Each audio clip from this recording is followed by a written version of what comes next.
This KFAN podcast is sponsored by Builders and Remodelers, exclusive Twin Cities provider of Elements Windows. Get the highest quality windows at unmatchable value. Visit buildersandremodelers.com for more details. Get this, adults with financial literacy skills have 82% more wealth than those who don't. From swimming lessons to piano classes, us parents invest in so many things to enrich our kids' lives. But are we investing in their future financial success? With Greenlight, you can teach your kids financial literacy skills like earning, saving, and investing. And this investment costs less than that after-school treat.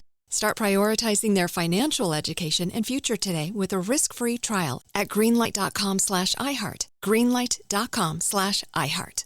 Hi, I'm Bob Pittman, Chairman and CEO of iHeartMedia. On this week's episode of Math and Magic, I'm sitting down with the one and only Bobby Bones. We're exploring the power of audio. Yeah, I don't fit into one specific hole.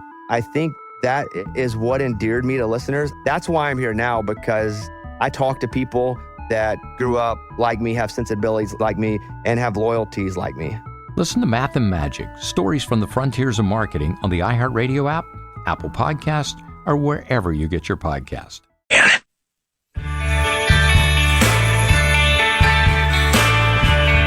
Thanks to friends at Unreal, you can restock your wardrobe with Unreal golf apparel this year, just like Common.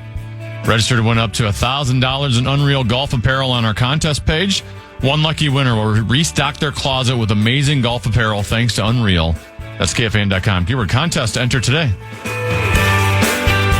Couple 13-14 past Common Man program on Common. He is 10 to be. A couple of controversial stories we still need to get to, but I have a text message I want to get to. This one we were talking about the schedule release. Someone said, I already heard all this, #stop the replays. And my response was, you're not the only listener we have. I mean, we can't, think about this. So he's suggesting that anything he's already heard, we shouldn't talk about. I mean, have you ever heard anything more preposterous in your life? I mean, I don't know what you've heard and what you haven't. We haven't had a chance to talk about the squint at the schedule. There have been some schedule release games and, the strength of schedule stuff. We've not talked about it. Maybe our listeners may not have heard about it. I can't do a show simply for you. There was a time I only had one listener, and that was probably would have been the time to just, have you call me and say, hey, would you talk about dis, dat, lat with the emphasis on the lat? And I would have, but I can't do that now. So I'm sorry about that. Let's take a phone call here from Steven. Steven, you're on the fan. Thanks for calling. Hey, thanks for taking my call. Yeah.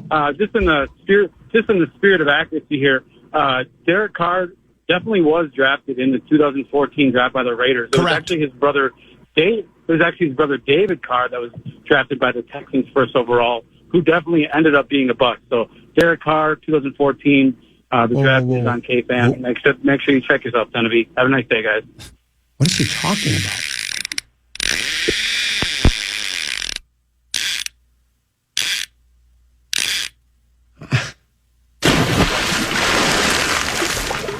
I'm not even sure. Now a check of the Bradshaw and Brian KFAN text line. A few people are saying Derek Carr. That's Derek Carr, not David Carr.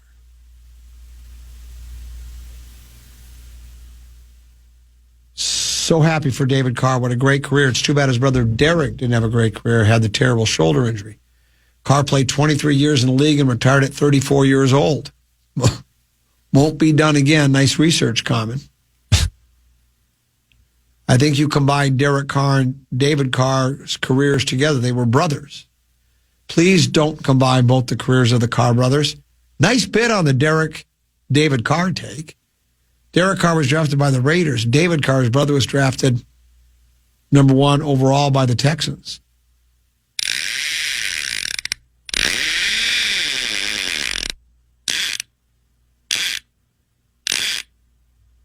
We do practice catch and release here at the Fan. He didn't even give me a chance to ask him how tall he is and how much he weighed. The Derek Carr, David Carr bit is one of my favorites. Where's the? I always loved that one. Did I not have that on my? I always love that one. I always love that one. That's one of my favorites. Do you need it on your page now? Yeah, let's take out the NFL draft chime. I don't think we need that for a while. Thank you. I always love that one.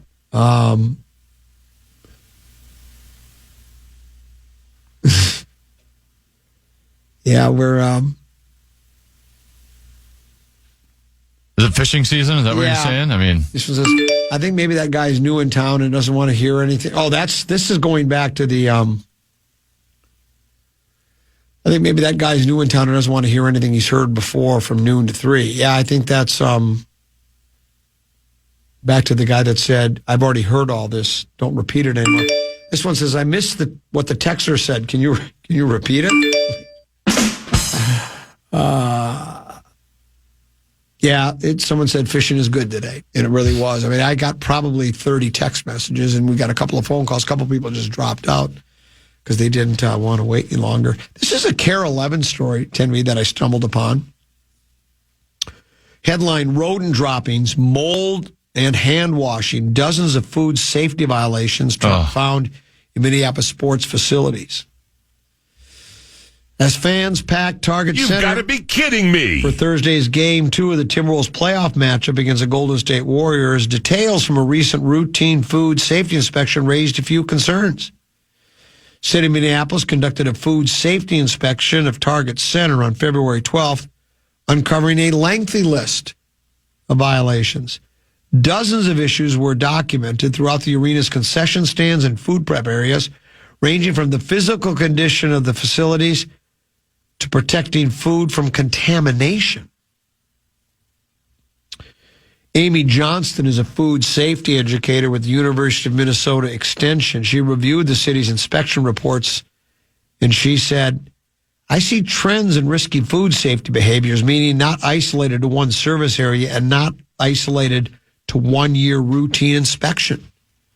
Among the more concerning discoveries, 4 concession locations were cited after the inspector found mouse droppings on the floor along the walls. No! Indicating the presence of rodents in food areas. That would be a good indication of it. Usually that is a signal. That would be if there's food preparation areas and there are mouse droppings along the wall, that would say there's mice. Multiple locations were also cited for the presence of biofilm or mold in ice machines and soda gun holder, according to inspection records obtained from the city. Proper hand washing and access to hand washing sinks were also a common theme that resulted in several citations throughout the arena. Several concession locations were cited for hand washing sinks that were either physically obstructed, missing signage, not stocked with soap, or being used for other purposes such as storage or discarding ice. The inspector noted that a bar location didn't have a hand washing sink available, despite employees handling cocktails and garnishes.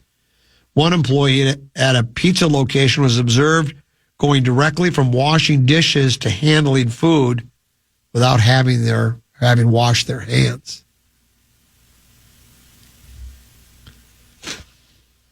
You've got to be The kidding Johnston me. character said an inspection is a snapshot of a brief period of food establishment. It only captures the actions of the staff that are there at the time. So we don't know if all staff do not understand or follow food safety handling practices, or is it isolated to a few individuals. Even premium locations with the arena were cited for violations. The Lexus Courtside Club, Mark Rosen's favorite hangout. The Lexus Courtside Club and the Chairman's Club were both dinged for a lack of sneeze guards around the self-served food items. Ugh. Gesundheit. They were also cited for a lack of proper time and temperature controls in place for foods that are required to be kept hot or cold. The kitchen used to service the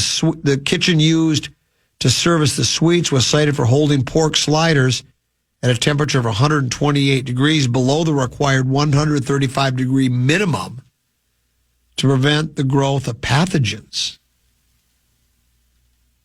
Johnson said, there is an unfair burden that is placed on consumers when it comes to food safety. Consumers need to be aware of what is happening around them and make a decision to eat or not eat at a certain establishment.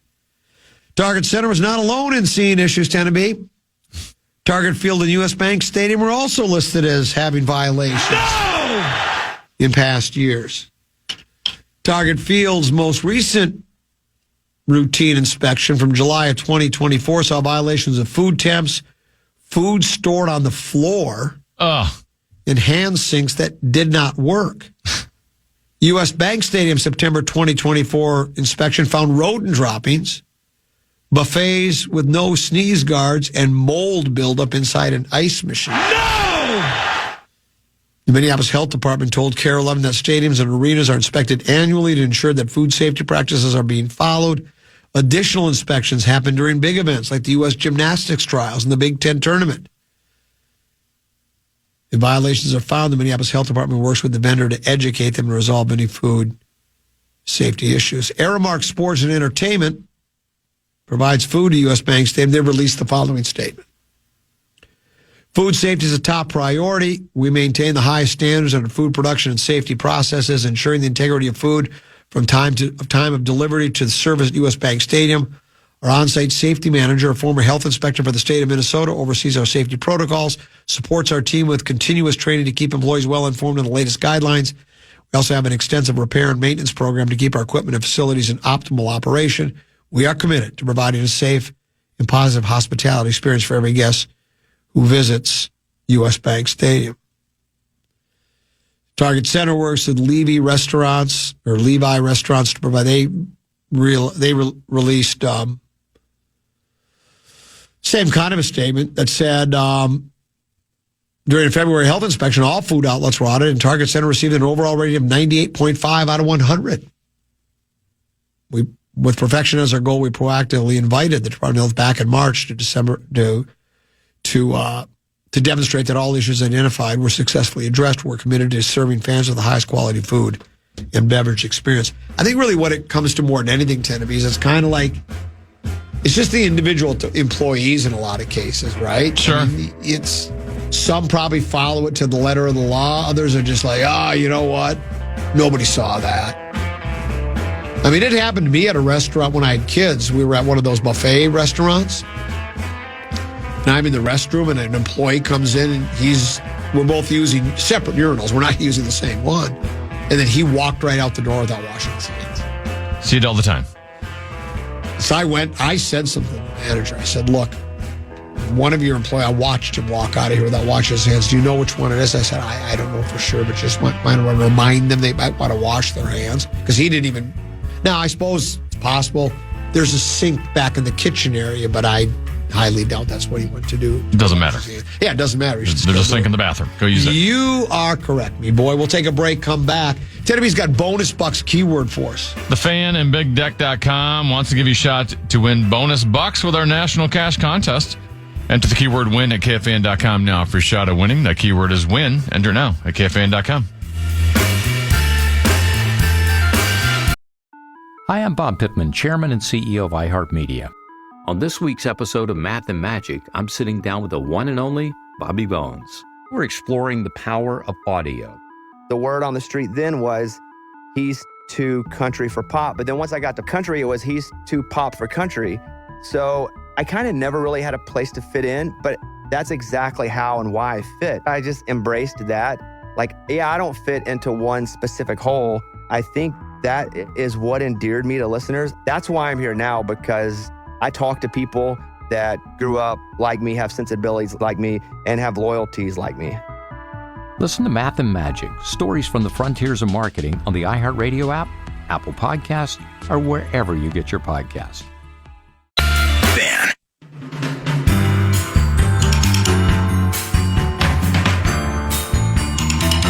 Carboni's Pizzeria wants to fuel your playoff party.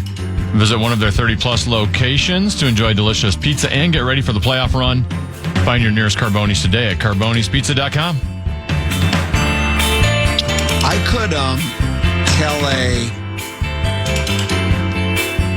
food safety story that I witnessed, but I'm just not going to. It was from many, many, many, many years ago, 1980. And I just remember the words, nobody saw that. We'll leave it at that. I thought you were going to do the Metrodome hot dog story. Well, there's that too. We could tell that one. That's a. It was Ethan the Eel McIntosh. He was the first producer. Bo Mitchell was the first producer of the Common Man program. Then it was Ethan the Eel McIntosh, Davy Joe Simser, and now Tenneby, the longest standing producer. He just loves the work here so much. He just loves his job. He just never wants to leave. But Ethan the Eel says that, at like Metrodome, and I think all of these stadiums do it, all the teams, they'll have one of the concession stands, like a hot dog stand or a popcorn stand or something, in which a charitable organization is able to come in and work that booth, that concession stand, and get part of the proceeds to go to whatever it is they're raising money for. And I think even the Eels case was like, some hockey team, like a squirt team, bantam team, whatever it was. And so it got to be, he says this is what, and apparently they changed the policy. We changed policy at Metrodome after this. That, they make the hot dogs well ahead of time in case they're Russian. They put them in the hot dog buns and then they wrap them in that, that tinfoil stuff, right? So it got to be like the 8th inning when they closed the concession stands down and they started to discard the hot dogs. And the person that worked for that, for the food service that handles all the food service there, they said, no, we don't do that. Here's what we do. We take the hot dogs that we've cooked and haven't used, you take them out of the buns, scrape off whatever bread is left on them, we throw it in a pail of water, then we put it in the refrigerator and we heat those ones up for the next day.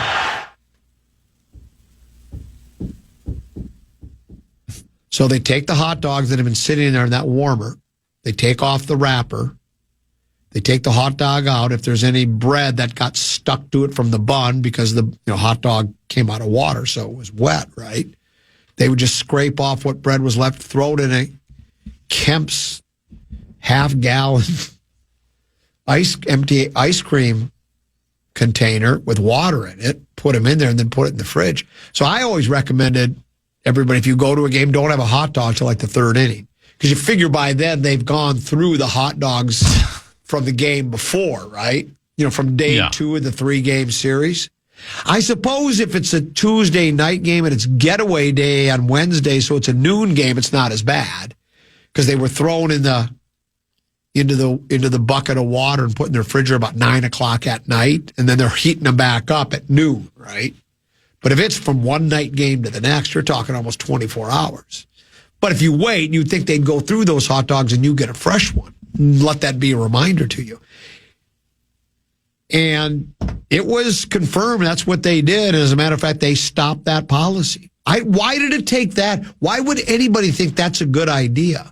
Now, at home, we do leftovers, right? You sure. Pack things. But when you're a restaurant or a concession stand, you don't serve up leftovers. Not buying, unless you want to charge me less. Day-old hot dogs, $2. Fresh hot dogs, $9.50. Well, that's a whole different story. But scrape the bread off the bun and eat them. How many people consume those hot dogs? It's almost like it's a penny-pinching organization that would do that. You would think so. Yeah. You would think that's exactly what it was. Like my first job was working for a pizza place, and they would sell inside the restaurant pizza slices. Right. And then at the end of the night, if some of those went unsold, which is going to happen when you're selling them by the slice, we didn't just put them in a fridge and try to resell them in the morning. It was always like, well, Brandon, you can just take them home. Yeah. So I had pizza all the time. And if you didn't want it, you just throw it away. Yeah. So if you said, not tonight, don't want any, so you throw it away. But yeah, that's apparently not the way they do it there. You know what? It would be a really great time to be a sports talk show host in Colorado, Tenneby. My whole approach to sports, your whole life just approaches, a whole life is just sports, is either be historically good or biblically bad. And right now the Colorado Rockies are biblically bad. Bud Black just got let go as the manager 2 games after losing by a football score of 21-0. They lost 21-0 to, I think it may have been the Padres. I'm not sure. Then they won their next game, so they bounced back. But they're off to a 7-33 start on the season. Yeah. Colorado's on pace for 134 losses a season after the White Sox went 41-121, the worst since baseball adopted a 162-game schedule in 1962. It seems almost, what's the word I'm looking for? It seems like it's preordained. How can they not set the record? They're on pace right now to lose 134. That would shatter the most losses, the White Sox, to 121. If I'm doing my math correctly, that's 13 games. I saw another number that said, what would they have to? Here's what it says. It's an uphill climb for the Rockies to avoid a third straight 100-loss season. They have to go 56-66 the rest of the way to not lose 100 games. They're not going to go 56-66 the way they're playing. I don't think a managerial change is going to change all of that. I mean, yeah, sure, managers have something to do with wins and losses. I don't know how many in a 162-game schedule, Tenneby, how many times do you think you can actually pin the win or the loss on the manager and say, boy, if it wasn't for Rocco, we would have lost that game, or if Rocco wouldn't have made that terrible decision there, we would have won that game. I just don't think it's a lot. Did you say who else got fired there besides their manager? No, did somebody else get let go too? Yes, with a former Minnesota Twins connection. Oh! He used to be jumping up on tables naked. Yes, Mike Redmond. Naked guy. Yeah, Mike Redmond, who used to try to fire up the team by walking around naked. What was his position? Was he hitting his coach? Catcher. Well, yeah, there he was. I think he was just an assistant coach or bench coach. Maybe Yeah, got bench coach. Whatever that means. He got fired as well.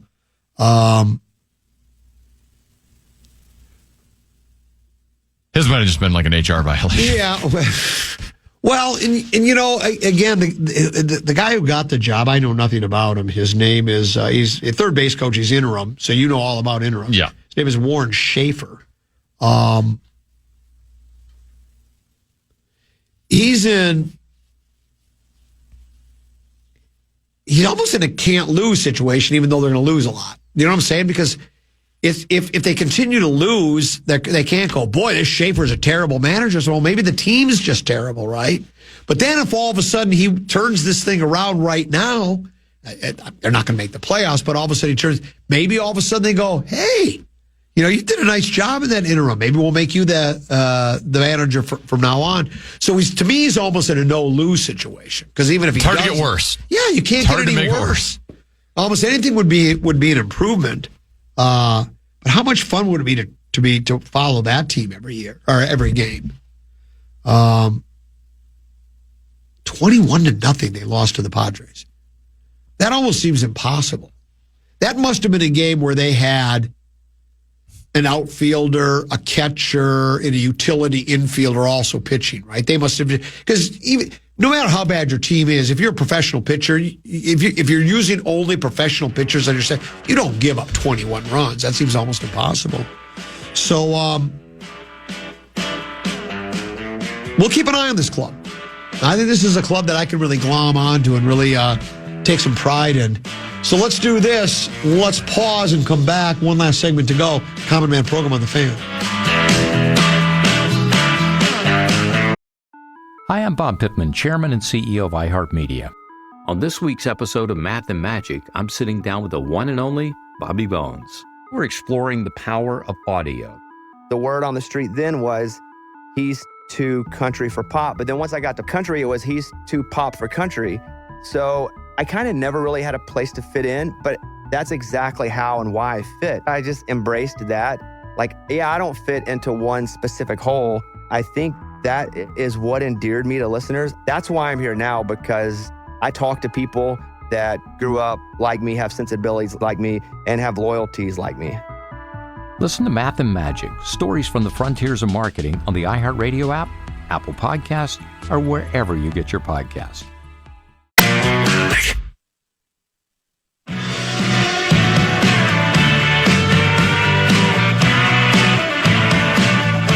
The legendary Brian Adams is set to wrap up his Roll with the Punches tour at Target Center on November 26th, and you could be there.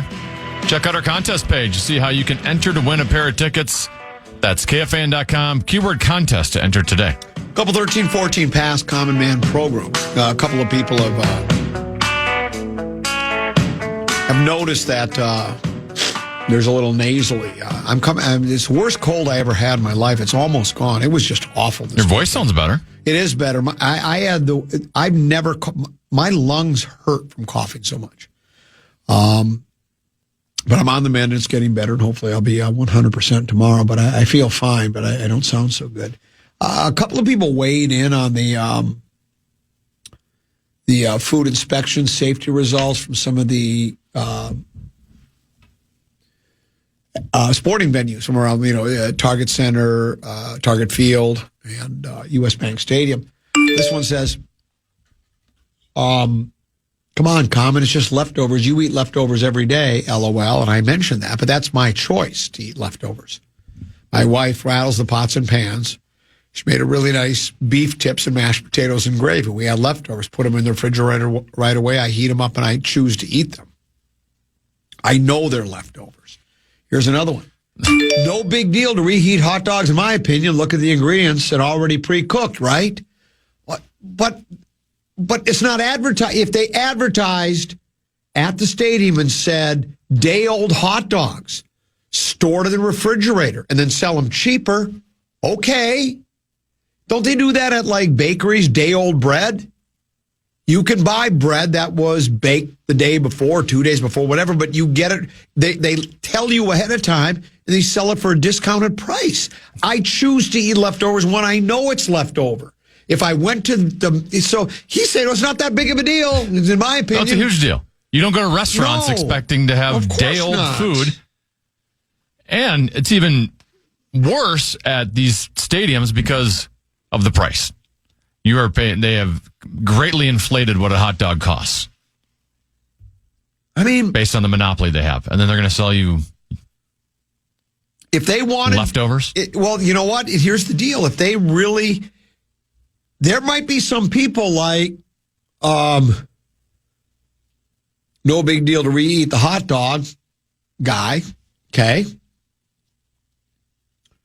If they advertised it that way, these are from the game before. We stored them in the refrigerator, but we just reheated them, and you sell them for a discount. There might be some people that would do that.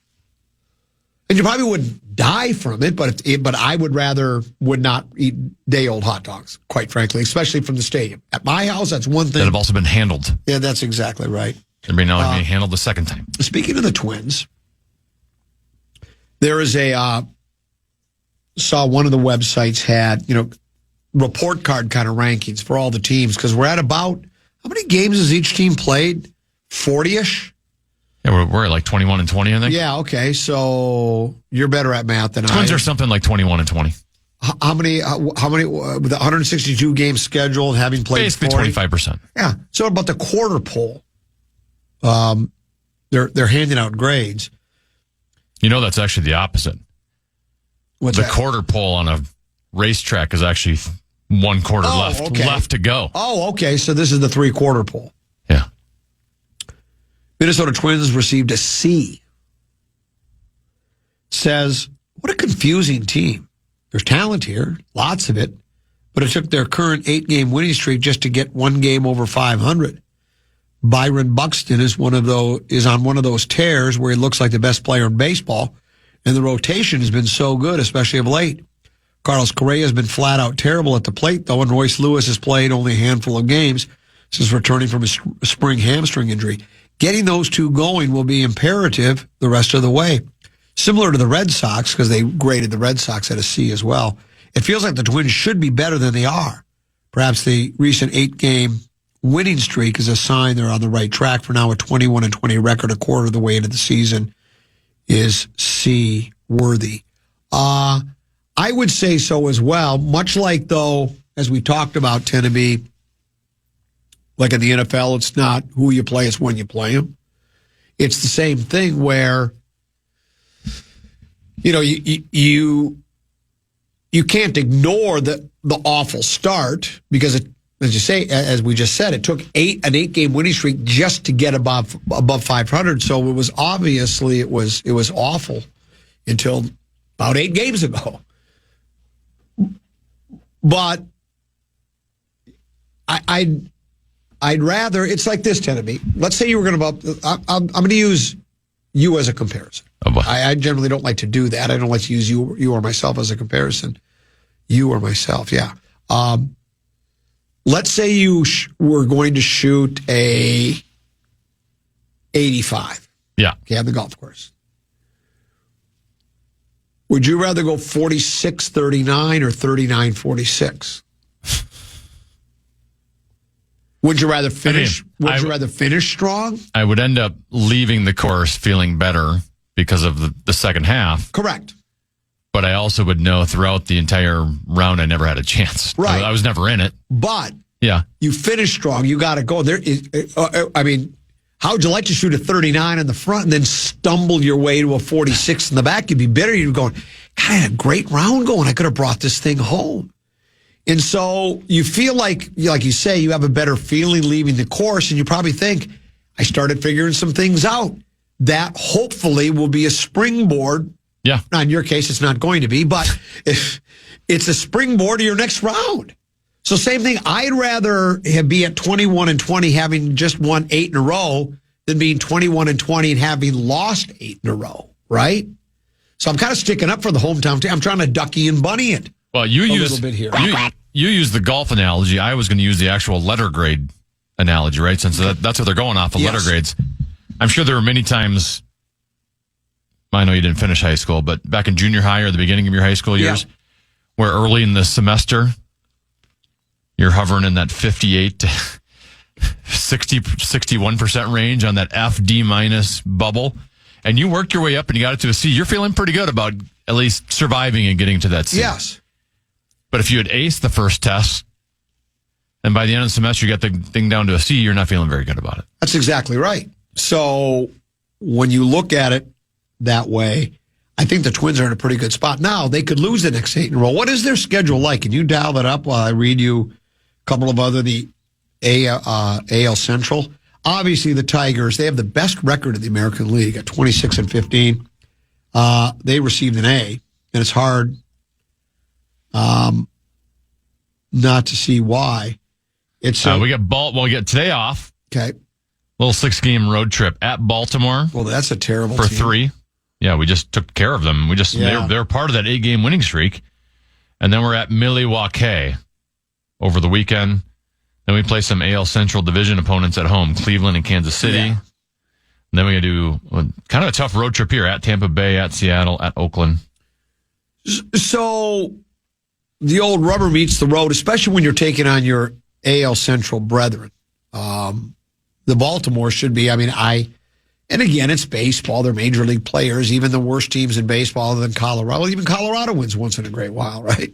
They've won 7 or 8 games. So that's going to happen, but you would think the Twins will take a couple out of 3. So it is when you meet the Tigers, the Guardians, and the Royals. The Tigers are at 26-15. They get an A. The Royals at 24-18. They get a B. And the Guardians at 23-17. They also get a B. So, and they're all ahead of the Twins. So basically their letter grade is just based off of where they are in the standings. Yeah, it is.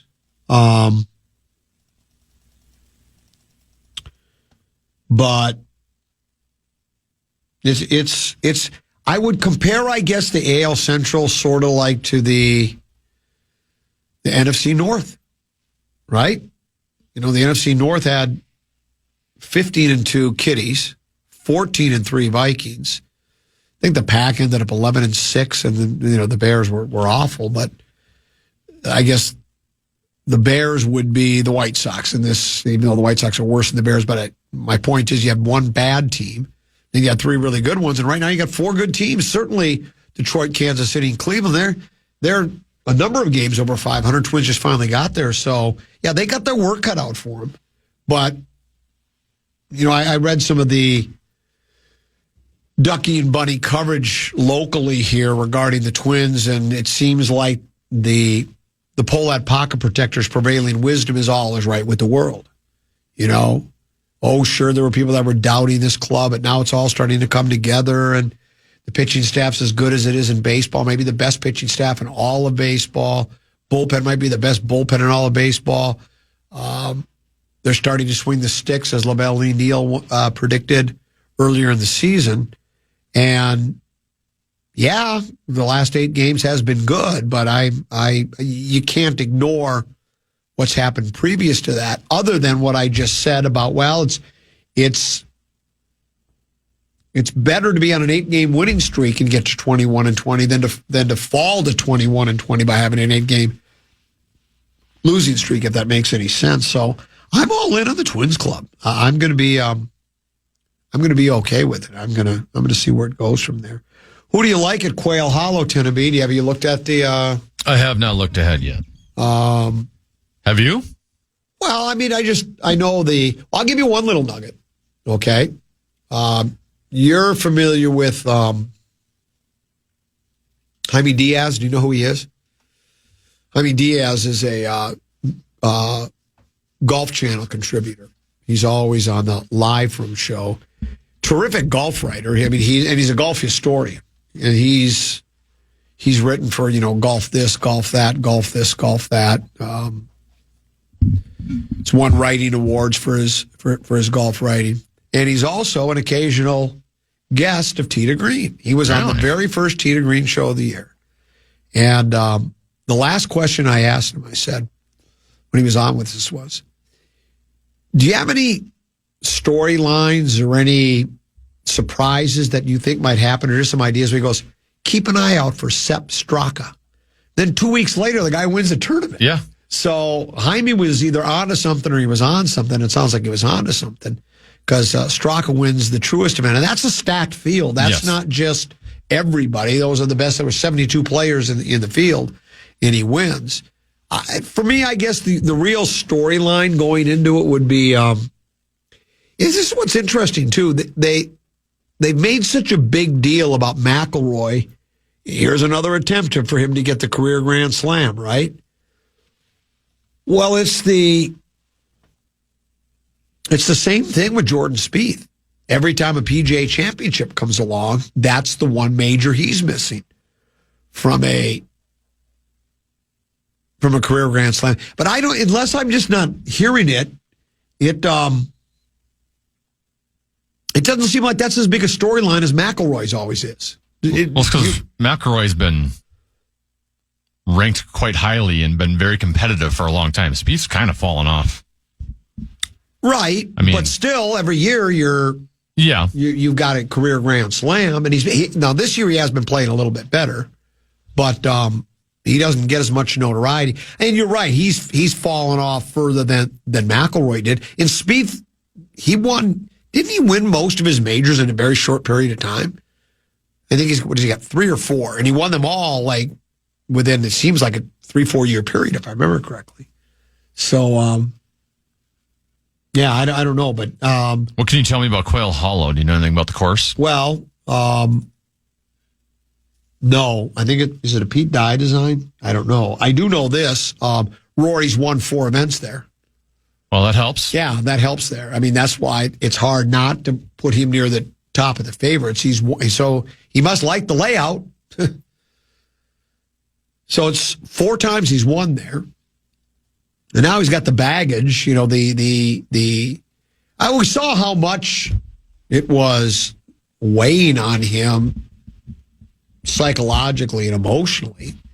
I mean, he was blubbering like a baby after he won he was trying to fight it back as best he could, but he was an emotional mess after finally getting the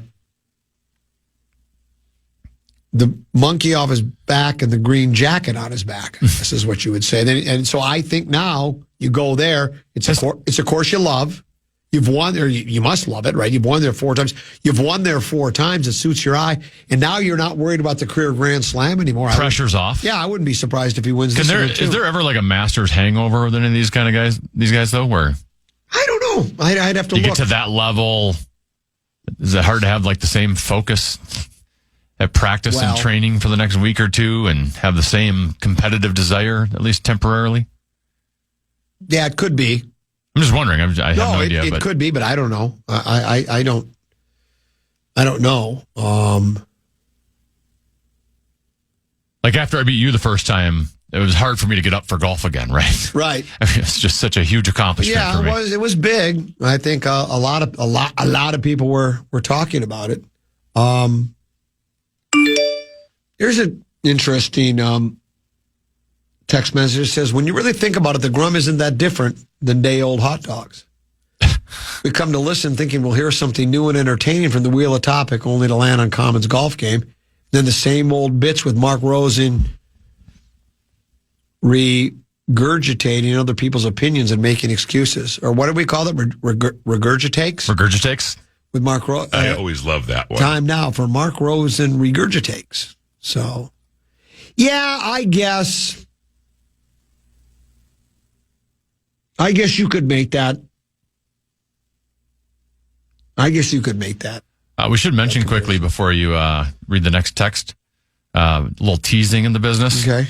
The Program Password Invitational begins next week, and the bracket reveal will be Thursday. This Thursday at 1:15. None of the participants, we have 16 participants, none of them know who their teammate is. None of them know who they are playing in the first round, their first matchup. That'll all be revealed this Thursday at 1:15. I think the NFL appreciates you not having the reveal on Wednesday, because I think that would really take away some of the momentum from them. Still out of their thunder. Well, don't you think? Yeah. Good move on your part, Tennessee. That's a really good move on your part. That's nice, because, we like our partnership with the National. How bitter are they going to be, though? Like the next day, that's typically the day people would be talking about the schedule, and that's now going to be taken away here, at least locally in the Twin Cities. You are correct.